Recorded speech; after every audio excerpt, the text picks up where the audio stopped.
Start recording.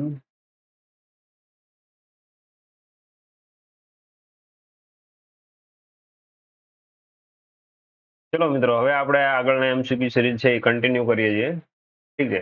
હવે કોકને એવું લાગે છે કે લેક્ચર બહુ મોટા થઈ જાય છે અને પછી જોવામાં કંટાળો આવે છે, તો એના માટે આપણે હવે 50-50 એમસીક્યુ ના લેક્ચર કરી નાખીએ. ભલે થોડા ઝાઝા લેક્ચર બનશે, પણ ઝાઝા એવા લેક્ચર અને ઝાઝી સિરીઝ મળશે, અથવા તો 100 એમસીક્યુ ના લેક્ચર રાખશું.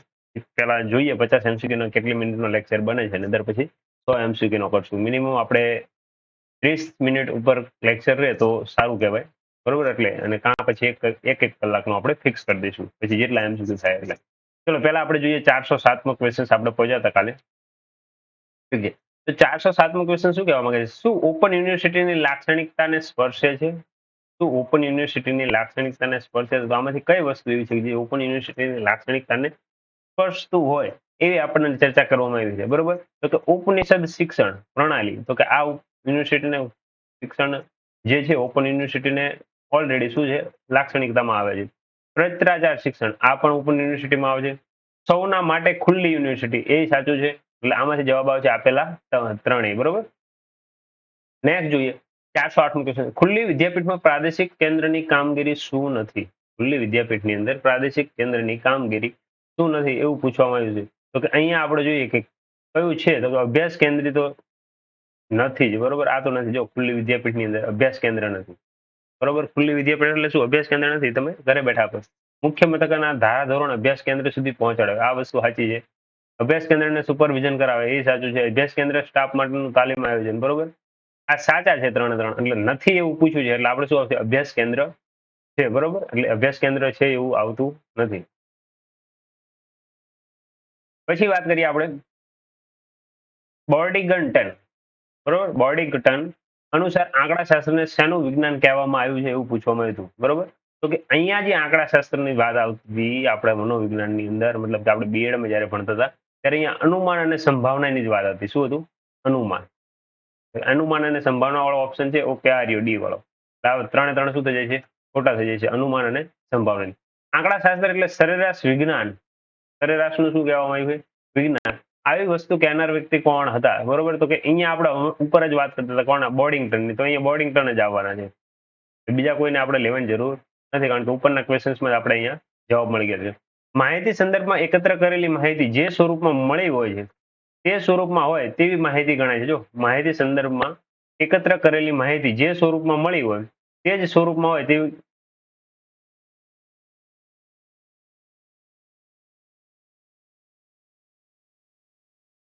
બરોબર. તો એવું આપણને માહિતી ક્યાં ગણવામાં આવે છે એવું પૂછવામાં આવ્યું છે. તો કે અહીંયા આપણે વાત કરીએ ત્યારે 11મા ક્વેશ્ચન્સની અંદર આપણને જવાબ શું મળી શકે છે? તો કે અવગીકૃત જે માહિતી આવતી હોય એ માહિતીની જ આપણે વાત કરી શકીએ છીએ. એટલે અહીંયા અવગીકૃત આપેલું જ છે, એટલે વર્ગીકૃત કે મધ્યવર્તી અને એક પણ નહીં, એ કેન્સલ થઈ જશે. કોણ આવશે? અવગીકૃત. માહિતી કોઈ ચોક્કસ ગુણ કે લક્ષણોને આધારે વર્ગીકરણ કરવાની પ્રક્રિયાને શું કહેવાય? જો કોઈ માહિતી આપણે શું કરવાનું? એના લક્ષણોના આધારે આપણે એને વર્ગીકરણ કરતા જઈએ છીએ. તો એ વર્ગીકરણ કરવાની વસ્તુને આપણે શું કહેતા હોય? તો કે એ આપણે જ્યારે આંકડાશાસ્ત્ર ભણતા હતા ત્યારે એને આવૃત્તિ વિતરણ સ્વરૂપે આપણે ઓળખતા હતા. એટલે અહીંયા જવાબ શું આવશે? આવૃત્તિ વિતરણ. એટલે આવૃત્તિ કોષ્ટક કે આવૃત્તિ કહેવાની જરૂર નથી, આવૃત્તિ વિતરણ કહી શકાય. માહિતીના બધા જ ગુણ લક્ષણોનું પ્રતિનિધિત્વ કરતા માપના અંકને શેના વડે ઓળખવામાં આવે છે? જો માહિતીના બધા જ ગુણ લક્ષનું પ્રતિનિધિત્વ કરતા હોય એ માપને કયા અંકને શેના વડે દર્શાવવામાં આવે છે એવું આપણને પૂછવામાં આવેલું છે, બરોબર. તો કે આપણે જે આંકડાશાસ્ત્ર ભણતા ત્યારે મધ્યવર્તી સ્થિતિમાન આવતું, બરોબર. આવૃત્તિ વિતરણ શું હતી? એની વર્ગીકરણ કરવાની પ્રક્રિયા હતી. એટલે આવૃત્તિ વિતરણ તો આવવાનું નથી. પ્રસારમાં નહીં આવે. તો કે કોણ આવશે? મધ્યવર્તી સ્થિતિમાન. જે જવાબ છે એ આવવાનો છે. મધ્યવર્તી સ્થિતિમાન કેટલા માપ છે, બરોબર. કેટલા માપ છે એવું પૂછ્યું. કેટલા માપો છે? તો કે મધ્યવર્તી સ્થિતિમાનના આપણે માપો જોવા જઈએ તો આપણી પાસે 3 અલગ અલગ પ્રકારના માપ જોવા મળતા. કેટલા પ્રકારના? 3. તો કે 5 ખોટું છે, 4 ખોટું છે અને 2 ખોટું છે. પણ કેટલા પ્રકારના મળે છે? 3 પ્રકારના. નીચેના પૈકી કયા મધ્યવર્તી સ્થિતિમાનના માપ છે એવું પૂછ્યું છે, બરોબર. તો કે અહીંયા મધ્યવર્તી સ્થિતિમાન આપણે જ્યારે વાત કરતા હોય ત્યારે આપણે શું કહીએ? તો બધી જ વસ્તુ તમને જોવા મળે. મધ્યક, મધ્યસ્થ ને બહુલક. તો કે આ મધ્યક, મધ્યસ્થ અને બહુલક, એટલે આ તમામે તમામ સાચા છે, બરોબર.